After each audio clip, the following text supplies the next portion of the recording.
నమస్తే, welcome to టీ10. అయితే ఈ నడుమ బాగా ఇనబడుతున్న మాట క్యాన్సర్. క్యాన్సర్ మహమ్మారి బాగా రువ్వడి మీద ఉరుకులాడుతుంది. సర్వైకల్ క్యాన్సర్, బ్రెస్ట్ క్యాన్సర్ అని బాగా వస్తుంది. అసలు ఇది ఎట్లా వస్తుంది, ఏ ఏజ్ వాళ్ళకి వస్తుంది, దీనికి ట్రీట్మెంట్ ఎట్లుంటది, ఇంట్లో దశలు ఉంటాయా, దీని ఖర్చు ఎంత అవుతుంది, అన్ని ముచ్చట్లు అడిగి తెలుసుకుందాము. మన స్టూడియోలో డాక్టర్ రమాదేవి గారు ఉన్నారు. మేడంతో అన్ని ముచ్చట్లు మాట్లాడదాము. నమస్తే మేడం. నమస్తే. బాగున్నారా మేడం? బాగున్నానమ్మా. అయితే ఈ మధ్యన అసలు కరోనా వైరస్ కంటే రువ్వడి మీద ఉరుకుతుంది క్యాన్సర్. బ్రెస్ట్ క్యాన్సర్ అని, సర్వైకల్ క్యాన్సర్ అని రకరకాల క్యాన్సర్లు వస్తున్నాయి. అసలు ఆడవాళ్ళు చాలా మంది భయపడుతున్నారు, అసలు దీన్ని ఎట్లా గుర్తుపట్టాలి ఏందనేది.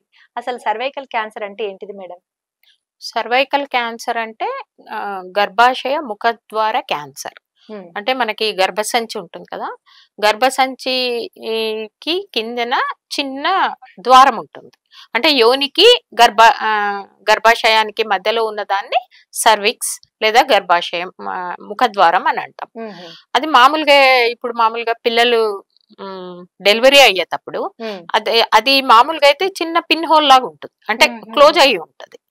కానీ డెలివరీ అయినప్పుడు 10 సెంటీమీటర్స్ అంటే బిడ్డ తల బయటకు వచ్చేంత అది డైలేట్ అవుతుంది అన్నమాట. మిగతా సమయాల్లో క్లోజ్ అయ్యి ఉంటుంది. దీనికి వచ్చే క్యాన్సర్ ని సర్వైకల్ క్యాన్సర్ అని అంటాం. అచ్చా, అయితే సర్వైకల్ క్యాన్సర్ ఏ ఏజ్ లోకి వస్తుంది, అసలు ఎందుకు వస్తుంది ఇది? ఈ సర్వైకల్ క్యాన్సర్ అనేది కామన్ గా 40 నుంచి 50 ఏజ్ గ్రూప్ లో ఆడవాళ్లలో చాలా కామన్ గా వస్తున్నాం. ఎందుకు వస్తుంది మేడం? ఎందుకు వస్తుంది అనేది గనక చూస్తే, క్యాన్సర్ ని గుర్తిస్తే మాత్రం ఇది అన్ని క్యాన్సర్ల కన్నా చాలా మంచి క్యాన్సర్ అని చెప్పొచ్చు. ఎందుకంటే మనం గనక దీన్ని ముందుగా గుర్తించి ట్రీట్మెంట్ తీసుకుంటే మాత్రం 100% క్యూర్ ఉంటుంది. అందుకని చెప్తున్నాను మంచి క్యాన్సర్ అంటున్నా. ఎందుకంటే ఈ క్యాన్సర్ ఒక వైరస్ నుంచి వస్తుంది. హ్యూమన్ ప్యాపిల్లోమా వైరస్ అని, హెచ్పివి వైరస్ అని అంటాం. ఆ వైరస్ నుంచి వస్తాయి. అంటే ఈ వైరస్ మనకి ఎక్కడి నుంచి వస్తాయి? ఆ వైరస్ మన శరీరంలోనూ ఉంటుంది. ఇంకోటి ఏమంటే, ఇది సెక్షువల్ ట్రాన్స్పోర్ట్ ద్వారా ఒకరి నుంచి ఒకరికి స్ప్రెడ్ అవుతుంది. ముఖ్యంగా హై రిస్క్ బిహేవియర్ అని అంటాం. అంటే ఎక్కువ మంది పార్ట్నర్స్ ఇట్లా ఉన్నా కూడా, లేకపోతే హైజీనిక్ ఇది పాటించకపోయినా హస్బెండ్ నుంచి ఆ వైరస్ మహిళలకు ట్రాన్స్ఫర్ అయ్యే అవకాశం కూడా ఉంటుంది. అయితే ఈ వైరస్ సహజంగా కూడా ఉంటుంది. మామూలుగా ఇట్లాంటి వైరస్ సోకినాక జనరల్ గా అయితే ఆరోగ్యవంతమైన వాళ్ళల్లో, మహిళల్లో 1 సంవత్సరానికి దానిపాటికి అదే వెళ్ళిపోతుంది. మన శరీర కణాలే దాన్ని చంపేస్తాయి. అంటే ప్రతి ఒక్కరికి అలా బాడీలో ఉంటది. ఒక్కోసారి ఇట్లా ఎక్కువైంది అనుకోండి. ఇప్పుడు మనకు కూడా అన్ని రకరకాల వైరస్లు ఉంటాయి, కానీ ఇప్పుడు నీకు వైరల్ ఫీవర్ వస్తుంది అంటే ఒకసారి అది ఎక్కువై వస్తుంది. అట్లానే హెచ్పివి వ్యాక్సిన్ కూడా ఈ స్ప్రెడ్ ద్వారా గానీ, సెక్షువల్ దీని ద్వారా గానీ వాళ్ళకి చేరినప్పుడు జనరల్ గా ఏమైతుందంటే శరీర కణాలే దాన్ని చంపేస్తాయి. అంటే క్లియర్ అవుతాయి. అంటే 1 సంవత్సరంలో 60 to 70%, 2 years లో కంప్లీట్ గా అది క్లియర్ అవుతుంది చాలా మందిలో. కానీ కొంతమందిలో అది అలాగే ఉండిపోతుంది. అది అట్లా ఉందా లేదా అనేది ఎట్లా తెలియాలి చెప్తాను. అది అలాగే ఉండి అది క్యాన్సర్ గా మారడానికి 10 నుంచి 20 సంవత్సరాలు పడుతుంది. 10 నుంచి 20 సంవత్సరాలు పడుతుంది. ఆ వైరస్ గనక అదే శరీరంలో అట్లనే కంటిన్యూ అయితే. క్లియర్ అయిపోతే ప్రాబ్లంలే. అయితే ఎవరిలో ఇది క్యాన్సర్ కింద మారుతుంది, ఎవరిలో మారుతుంది అని అంటే, ఒకటి ఏజ్ గ్రూప్ చెప్పిన నేను 40-50 ఏళ్లకు వచ్చేటప్పటికి ఆ ఇమ్యూనిటీ పవర్ తగ్గుతుంది. ఎవరికైతే ఇమ్యూనిటీ తక్కువ ఉంటుందో వాళ్ళలో వైరస్ ని చంపే లక్షణం తగ్గిపోతుంది. అంటే మనము హెల్తీగా ఉండి బ్యాలెన్స్డ్ డైట్ తీసుకుంటుండి మంచిగా అంతా ఆరోగ్యవంతంగా ఉన్నప్పుడేమో దీన్ని అరకట్టగలిగిన లక్షణం ఎక్కువ ఉంటుంది. కానీ ఎవరైతే ఇర్రెగ్యులర్ లైఫ్ స్టైల్ ఉంటుందో, హై సెక్షువల్ బిహేవియర్ అంటే ఎక్కువ మంది సెక్షువల్ పార్ట్నర్స్ ఉన్నా, ఇట్లాంటివి ఏదైనా ఉన్నప్పుడు అది రిస్క్ బిహేవియర్ కింద ఉంటుంది అన్నమాట. అట్లే కొంత ధూమపానం చేసే వాళ్ళల్లోనూ, ఇట్లా వాళ్ళల్లో కూడా ఇది, అంటే ఇవన్నీ రిస్క్ ఫ్యాక్టర్స్. ఖచ్చితంగా ఆ రకంగా ఉంటే రావాలని కాదు, అవన్నీ రిస్క్ ఫ్యాక్టర్స్. ఈ ఆరోగ్యవంతమైన వాళ్ళల్లో వచ్చినా కూడా తగ్గిపోయే అవకాశాలు చాలా ఎక్కువ. అంటే నిరోధక శక్తి ఎక్కువ ఉండి ఎక్కువ దాన్ని ఉంటే, తట్టుకునే శక్తి ఉంటే దాన్ని చంపేస్తుంది అంటారు. అది క్లియర్ అవుతుంది. లేని వాళ్ళల్లో ఇది అప్పటికి కూడా 10 నుంచి 20 ఏళ్ల వరకు ఉంటుంది, ఏం క్యాన్సర్ కింద కన్వర్ట్ కాదు. అప్పుడేం అర్థం కాదా మేడం అట్లా గుర్తుపట్టడం? అర్థమవుతుంది, అదే నేను చెప్తున్నా. ఇప్పుడు ప్రివెన్షన్ అంటే అదే. ఇప్పుడు ఈ 10 నుంచి 20 సంవత్సరాల వరకు అది అలాగే ఉండిపోతుంది కదా. ఆ ఉండిపోయిన దాన్ని కనుక్కోనేకి ఇప్పుడు అన్ని రకాలైన సదుపాయాలు వచ్చినాయి. అంటే ఎట్లా కనుక్కోవచ్చు మేడం? అంటే ఎట్లా తెలుస్తుంది అది మన బాడీలో ఉన్నది, ఇది క్యాన్సర్ కింద మారుతుంది, క్యాన్సర్ వచ్చిందా లేదా అనేది? దీంట్లో అమ్మ 2 ఉన్నాయి. ఒకటి ఏసిమ్టమాటిక్. ఏసిమ్టమాటిక్ అంటే నీకు ఏ లక్షణాలు ఉండవు, ఏ లక్షణాలు ఉండవు కానీ నీ లోపల వైరస్ ఉంటుంది, అది ఒక ఇది. రెండవదేమో సిమ్టమ్స్, లక్షణాలు కొద్దిగా అనుమానంగా కనిపించడం.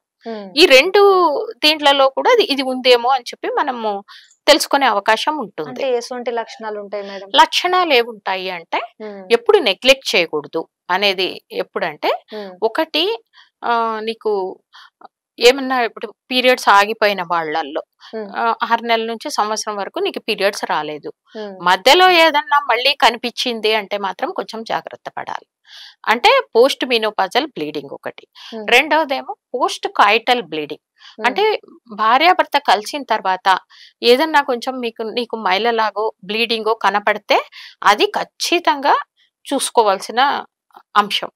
ఇక మూడవది ఏంటి అంటే తెల్లమైల.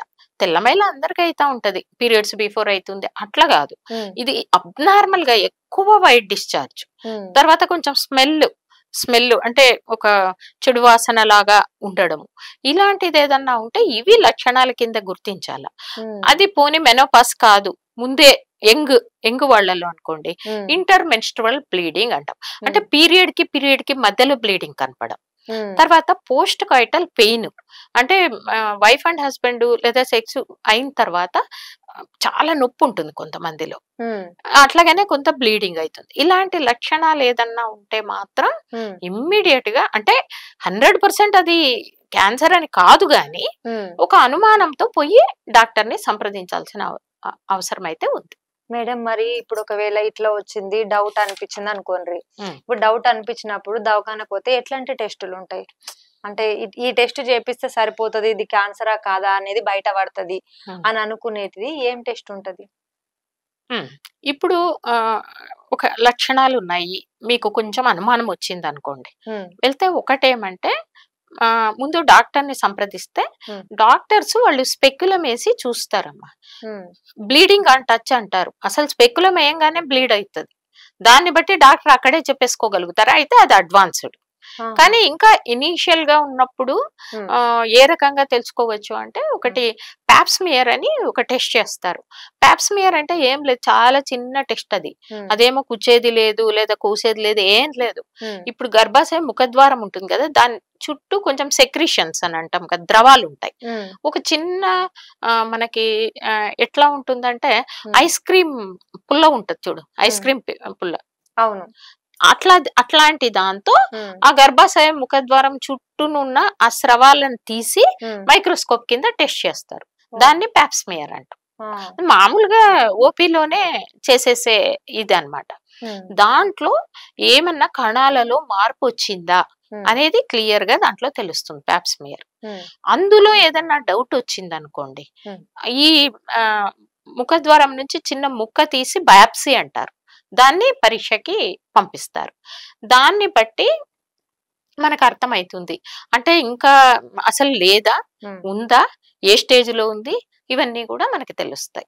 మేడం ఇప్పుడు ఇది తెలుస్తుంది ఏ స్టేజ్ లో ఉంది అనేది అర్థమైపోతుంది, కానీ ముందుగానే ఇది రాకుండా ఉండడానికి ఒక వ్యాక్సిన్ ఉంటది, ఆ వ్యాక్సిన్ వేసుకుంటే రాకుండా ఉంటది అనేది మాట్లాడుతున్నారు, అది నిజమేనా? వ్యాక్సిన్ ఉంటదా దీనికి? అవునమ్మా, ఇప్పుడు ఇది వైరస్ కదా, ఎక్కువ ఇది వచ్చేది వైరస్ తో వస్తుంది కాబట్టి ఏ వైరస్ కన్నా వ్యాక్సిన్ ఉంటుంది కదా.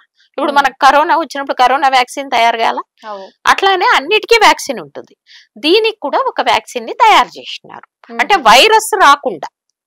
వైరస్ హెచ్పివి అనే వైరస్ నుంచి వస్తుంది కదా, దాన్ని ప్రివెంట్ చేయడానికి ఒక వ్యాక్సిన్ తయారు చేశారు. అయితే ఇది ఏ ఏజ్ వాళ్ళు వేసుకోవచ్చు? అంటే ఇప్పుడు వ్యాక్సిన్ అనేది మనం వేసుకునే దానికి ముందు వైరస్ మన బాడీలోకి వచ్చిందా రాలేదా మనకు తెలియదు.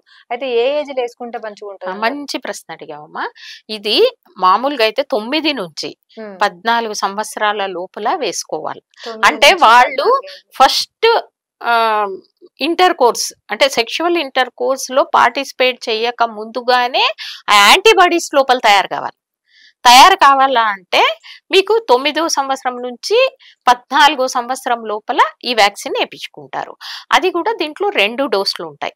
ముందు ఒకటి వేసుకొని తర్వాత 6 మంత్స్ తర్వాత రెండో వ్యాక్సిన్ వేసుకుంటున్నారు. ఎవరైనా వేసుకోవచ్చు. ఇది దీంట్లో మళ్ళీ ఎవరైనా వేసుకోవచ్చు. కాకపోతే ఈ ఏజ్ గ్రూప్ వాళ్ళు వేసుకుంటారు. 14 నుంచి 26 సంవత్సరాల వరకు అనేది దాంట్లో కొంత డౌటే ఉంది అది ఎంతవరకు పనిచేస్తుందని. 14 నుంచి 26 సంవత్సరాల లోపల వాళ్ళకి 3 డోసులు అని చెప్తున్నారు. అంటే ముందు 0, తర్వాత 2 నెలలకి ఇంకొక డోసు, మళ్ళీ 6 నెలలకి ఇంకొక డోసు. ఈ రకంగా వ్యాక్సిన్ ని ప్రమోట్ చేస్తాం. అయితే మేడం మరి ఇప్పుడు ఒకసారి 9 ఏళ్ల నుంచి 14 ఏళ్ళు లేకపోతే ఇంకా మిగతా స్టేజ్ 20 వాళ్ళు వేసుకోవచ్చు అంటున్నారు కదా. ఇప్పుడు ఇది వేసుకున్న తర్వాత వీళ్ళకి రాదా ఇంకా ఈ వైరస్ అనేది? చూడమ్మా, ఈ వైరస్ లో చాలా రకాలు ఉన్నాయి. అంటే దాదాపు ఈ వేరియంట్స్ అంటాం. ఇప్పుడు మనకు కరోనా ఎట్లా వేరియంట్ మారిపోయింది అంటున్నారు. దీంట్లో కూడా అన్ని వేరియంట్స్ ఉంటాయి. ఇప్పుడు ఈ వేరియంట్ లో 2 వ్యాక్సిన్లు ఇప్పుడు మనకు అవైలబుల్ గా ఉంటున్నాయి. ఒకటి గార్డాసిల్ అంటారు, సర్వారిక్స్ అని అంటారు. ఒకటేమో 16, 18 వేరియంట్స్ పనిచేస్తుంది. ఇంకోటి 16, 18తో పాటు 6, 11 ఈ వేరియంట్స్ కి పనిచేస్తుంది. ఇప్పుడు దీనికన్నా ఇంకా వేరే వైరస్లు వేరే వేరియంట్స్ కూడా ఉన్నాయి. అందుకని దీని ప్రొటెక్షన్ ఎంత అంటే ఓన్లీ 70% అని చెప్తారు. అది సక్రమంగా నీకు ఆ ఏజ్ గ్రూప్ లో వేసుకున్నాక కూడా నీకు అది ప్రొటెక్షన్ 70% మాత్రమే. అంటే ఇది వేసుకున్నాక కూడా నువ్వు రాదు అనేది చెప్పడానికి ఏముంటదు. ఇది ప్రొటెక్షన్ మాత్రం, అంతే. ఇప్పుడు స్క్రీనింగ్ చేస్తారు కదా మేడం, ఈ స్క్రీనింగ్ చేయడం వల్ల ఏం బయటపడుతుంది, మనకి ఏం తెలుస్తుంది దాంట్లో? స్క్రీనింగ్ అనేది చాలా చాలా ఇంపార్టెంట్ అమ్మా. ఎందుకు అంటే ఇప్పుడు మన ప్రపంచ ఆరోగ్య సంస్థ 30వ సంవత్సరానికి అంటే 2030వ సంవత్సరానికి అంతా కూడా దీన్ని ఎరాడికేటే చేసేసేయాలని అని చూస్తాం. అంటే మనం అన్ని జాగ్రత్తలు కనుక తీసుకుంటే ఈ క్యాన్సర్ అసలు లేకుండా కూడా చేయొచ్చు అనేది స్క్రీనింగ్ లో. అందుకనే స్క్రీనింగ్ అనేది పెడుతున్నారు. స్క్రీనింగ్ అనేది ఏంటంటే నీకు ఇంకా అసలు ఏ చేంజెస్ కూడా లేకుండా ముందుగానే నీకు అది తెలిసిపోతుంది. అంటే చిన్న ప్యాప్స్మియర్ అనేది చేయడం ద్వారా లేకపోతే వ్యాక్సిన్ వేసుకుంటున్నారు. రెండోది ప్యాప్స్మియర్ అనేది చేసుకుంటున్నారు. చిన్న టెస్ట్. ఇప్పుడు మామూలుగా మనము ఉమెన్ హెల్త్ చెకప్ ఇట్లా దీంట్లో అది ఇంక్లూడ్ చేసేసారు. అంటే మన 30 ఏళ్ళు పైబడిన వాళ్ళు 2 సంవత్సరాలకు ఒకసారి గనక అది చేసుకుంటే ఏదన్నా ఉంటే మొదట్లోనే తెలిసిపోతుంది. ఎవరు చేసుకోవాలా? ఆల్రెడీ ఎవరికైనా ఇంట్లో క్యాన్సర్స్ ఉన్నాయనుకోండి, ఏదన్నా బ్రెస్ట్ క్యాన్సర్ ఇంకొక క్యాన్సర్ లో ఉంటే వాళ్ళకి టెండెన్సీ ఉంటుంది కాబట్టి వీళ్ళు ప్రతి 2 ఏళ్లకు ఒకసారి ఆ ప్యాప్స్మియర్ చేసుకుంటా ఉంటే ఇంకా చాలా మంచిది వాళ్ళు చేసుకుంటా ఉంటే. రెండోది హెచ్పివి డిఎన్ఏ టెస్ట్ అని ఒకటి ఉంది, బ్లడ్ టెస్ట్. అదేమంటే దాంట్లో నీకేమైనా లోపల వైరస్ ఉందా అనేది తెలిసిపోతుంది. ఈ ప్యాప్స్మియర్ లో ఏంది, నీ గర్భాశయ ముఖద్వారంలో కణాలు ఏమన్నా చేంజ్ అయినాయా, ఏదన్నా నీ క్యాన్సర్ వచ్చే అవకాశం ఉందా అనేది దీంట్లో తెలుస్తుంది. ఈ డిఎన్ఏ టెస్ట్ లో ఏం తెలుస్తుంది అంటే అసలు నీకు వైరస్ ఉందా అనేది కూడా తెలిసిపోతుంది. ఇది బాగుంది మేడం, వైరస్ ఉందా లేదా అనేది మంచిగా తెలిస్తే మనకు ఉందా లేదా అనేది అర్థమవుతుంది. కాకపోతే ఇది కొంచెం కాస్ట్లీ ఉంటుంది. దానికన్నా ఈ ప్యాప్స్మియర్ అనేది చేయించుకోవడం అనేది మరింత సులభం. అది ఏం చాలా తక్కువ రేటులో ఊరికే జస్ట్ అది తీస్తే. ఇప్పుడు ఎందుకు అలా అంటున్నానంటే మీకు క్యాన్సర్ మొదటి దీంట్లోనే ఉందనుకోండి, జస్ట్ సెల్సే చేంజ్ అయి ఉంటాయి. అట్లాంటప్పుడు మామూలు గర్భసంచి ఆపరేషన్ చేసేసుకున్నా కూడా కంప్లీట్ గా అది క్యాన్సర్ ఎరాడికేట్ పోతుంది. మేడం ఒకవేళ ఇవన్నీ చేసుకున్నాక కొంతమంది చూసుకుంటే వాళ్ళు ఉంటారు, చూసుకునే వాళ్ళు ఉంటారు. ఇక మొత్తానికి వచ్చింది అనుకోండి, వచ్చినాక ఎట్లాంటి ట్రీట్మెంట్ ఉంటది? అదేమా ఇప్పుడు కార్సినోమా C2 అంటారు. అంటే అది ఇంకా ఓన్లీ కణాలు మాత్రమే చేంజ్ ఉంటాయి. ఫస్ట్ స్టేజ్ ఉంటుంది. ఫస్ట్ స్టేజ్ లో మీకు సర్జరీ అంటే ఆపరేషన్ చేసి గర్భసంచి తొలగిస్తేనే అది తగ్గిపోతుంది. ఇక సెకండ్ స్టేజ్ లో అయితే కొంచెం రేడియేషన్ ఇస్తే తగ్గిపోతుంది. థర్డ్ స్టేజ్, ఫోర్త్ స్టేజ్లో మాత్రం కొంచెం కీమోథెరపీ ఇవన్నీ కూడా ఇవ్వాల్సిన అవసరం ఉంటుంది. సో ఫస్ట్ సెకండ్ దీంట్లలో అయితే 180% వరకు అది మళ్ళీ రాకుండా కూడా కంప్లీట్ గా క్యూర్ అయిపోయే అవకాశం ఉంటుంది. అందుకనేసి ఇది ముందుగానే తెలుసుకోవడం అనేది ఇక్కడ చాలా ముఖ్యము. తెలుసుకుంటే అది ఈజీగా మనము రాకుండా చూసుకోవచ్చు. అయితే ఇంకొకటి మేడం, ఇప్పుడు ఇది ముందుగానే రాకుండా ఉండడానికి లైఫ్ స్టైల్ అంటారు కదా, అది ఎట్లా ఉంటే మంచిగా ఉంటది అంటారు? ఇప్పుడు ముందుగా మనం ఏంటంటే ఇప్పుడు మనం ఆడవాళ్ళము ఏదన్నా ఇట్లా తెల్లమైల గాని లేకపోతే ఏదన్నా నొప్పి ఉంది గాని ఇవన్నీ చెప్పుకోవడానికి సిగ్గుపడతారు ఫస్ట్. దాని నుంచి అది ముదర పెట్టేసుకొని ఇంకా అట్లానే దాన్ని చేయడం వలన ఇది ఎక్కువైతుంది. అందుకని దాని గురించి ఏదన్నా ఉంటే, ఇప్పుడు తెల్లమైల ఏదన్నా ఉంది, వాసన ఏదన్నా వస్తుంది, ఏదో భార్యాభర్త కలిస్తే ఏదన్నా నొప్పి ఉంది, లేకపోతే ఏదన్నా బ్లీడింగ్ అయింది, ఈ విషయాలన్నీ మాట్లాడి చెప్పి ఒకసారి డాక్టర్ని కన్సల్ట్ చేయడం అనేది చాలా చాలా ఇంపార్టెంట్. ఇక రెండవది వచ్చేసి లైఫ్ స్టైల్. అంటే మనము బరువు కరెక్ట్ గా ఉండాలా, వెయిట్ ని కరెక్ట్ గా మెయింటైన్ చేయడము, తర్వాత ధూమపానము ఇట్లాంటి అలవాట్లకి దూరంగా ఉండడము, ఈ జంక్ ఫుడ్ ఇట్లాంటివన్నీ తినకుండా ఫ్రెష్ గా వెజిటబుల్స్, ఫ్రూట్స్ ఇలాంటి ఆహారం తీసుకోవడము, కనీసం వ్యాయామం రోజుకు ఒక 30 నిమిషాలు ఏదో ఒక రకమైన వ్యాయామం చేయడము, ఈ రకంగా ఆరోగ్యవంతమైన జీవన శైలి ఉండాలి. రెండోది హైజీన్. హైజీన్ అంటే మనకి ఇన్నర్ పార్ట్స్ లో హైజీనిక్ గా ఉండడం. అంటే అట్లా ఏదన్నా ఉంటే కూడా వెంటనే దాన్ని మనము చేసుకోవడము, ఇవన్నీ కూడా చాలా ఇంపార్టెంట్. ఇట్లా ఉంటే మాత్రం ఇది ఆల్మోస్ట్ ఇప్పుడు ఇది ఒక క్యాన్సర్ కిందే చూడాల్సిన అవసరం లేదు. ముందుగా గుర్తిస్తే ఇది 100% నయమయ్యచ్చు. అయితే మేడం ఆఖరిగా మా ప్రేక్షకుల కొరకు ఎట్లాంటి జాగ్రత్తలు తీసుకోవాలి, అసలు ఏం చెప్తారు మీరు ఈ క్యాన్సర్ కి సంబంధించి, సర్వైకల్ క్యాన్సర్ గురించి? ఎట్లాంటి జాగ్రత్తలు అంటే, ఒకవేళ మీరు అఫోర్డ్ చేసుకోగలిగిన వాళ్ళైతే సర్వైకల్ వ్యాక్సిన్ వేసుకోవచ్చు. కానీ నేను చెప్తున్నా అది 70%. తర్వాత వేసుకున్నాం కదా ఇంకా మాకు టెస్ట్లు అక్కర్లా, ఇంకా మాకు రాదు అనేది లేదు. అందుకని స్క్రీనింగ్ 30 ఏళ్ళు పైబడిన తర్వాత ఏదన్నా ఏ చిన్న ప్రాబ్లం ఉన్నా పోయి ఒక్కసారి ఆ ప్యాప్స్మియర్ చేయించేసుకుంటే అసలు అక్కడికక్కడికే వెళ్ళిపోయే అవకాశం ఉంటుంది. కాబట్టి అది చేసుకోవాలా. ఇప్పుడు టీనేజ్ అమ్మాయిలు కావచ్చు, వాళ్ళు కావచ్చు, ఈ మల్టిపుల్ పార్ట్నర్స్ ఎక్కువ మందితో కలవడం గాని ఇట్లాంటి జాగ్రత్తలు ముందు నుంచే తీసుకుంటూ ఉండాలా. అది చాలా ఇంపార్టెంట్. ఈ మధ్య కాలంలో సొసైటీలో కొంచెం ఇవన్నీ ధోరణులు పెరిగిపోతున్నాయి కదా, వాటికి దూరంగా ఉండాలి. తర్వాత భార్యాభర్త ఇద్దరు మంచి హైజీనిక్ ఇది దీంట్లో ఉండాలి. భర్తకు కూడా వేరే అలవాట్లేమీ లేకుండా ఉండాలి. అతనికి కూడా వేరే వాళ్ళతో సంబంధాలు ఇవి ఉంటే వాళ్ళ ద్వారా తెచ్చుకొని భార్య కంటించే అవకాశం ఉంది. కాబట్టి వీలైతే భార్యాభర్త ఇద్దరు కూడా వ్యాక్సిన్ వేసుకుంటే మంచిది. కనీసం ఆయన ద్వారా ఏమకన్నా రాకుండా ఉంటుంది. అంటే మొగోళ్ళు కూడా వేసుకోవచ్చునా? ఇది వేసుకోవచ్చు. అంటే వాళ్ళ లోపల వాళ్ళకు కూడా HPV వైరస్ ఉంటుంది. ఆ వైరస్ నుంచి వాళ్ళకి థ్రోట్ క్యాన్సర్, గొంతు క్యాన్సర్ ఇవి వచ్చే అవకాశం ఉంటుంది. కాబట్టి వాళ్ళు కూడా వేసుకోవచ్చు. వాళ్ళు ఏ ఏజ్ వాళ్ళు వేసుకోవచ్చు మేడం? సేమ్ ఏజ్ గ్రూప్ ఏమో, ఎప్పుడైనా ఒకటే. వాళ్ళు ఫస్ట్ సెక్స్ లో పార్టిసిపేట్ చేయడానికి చాలా ముందుగా వేసుకుంటే ఆ వైరస్ కి సంబంధించిన యాంటీబాడీస్ లోపల ఫామ్ అవుతాయి. తద్వారా ఇంకా వైరస్ చేరకుండా ఉంటది. రైట్ మేడం, మేము అడిగిన అన్ని ప్రశ్నలకు చాలా క్లియర్ గా సమాధానాలు చెప్పిండ్రు. చూసిండ్రు కదా అసలు సర్వైకల్ క్యాన్సర్ అంటే ఏంటిది, ఎట్లా వస్తుంది, దానికి ట్రీట్మెంట్ ఎట్లుంటది, ఎన్ని దశలు ఉంటాయి, వ్యాక్సిన్ అంటే ఏంటిది, వ్యాక్సిన్ కి ఖర్చు ఎట్లొస్తుంది, ఎంత వస్తుంది, అసలు మొత్తం చాలా క్లియర్ గా చెప్పిండ్రు డాక్టర్ రమాదేవి గారు. ఇంకా మీకు ఇంకేమైనా డౌట్లు ఉంటే కమెంట్ సెక్షన్ లో పెట్టుండ్రి, మళ్ళా మేడం ని పిలిచి అడుగుదాము. అదివరదాకా చూస్తూనే ఉండుర్రి T10.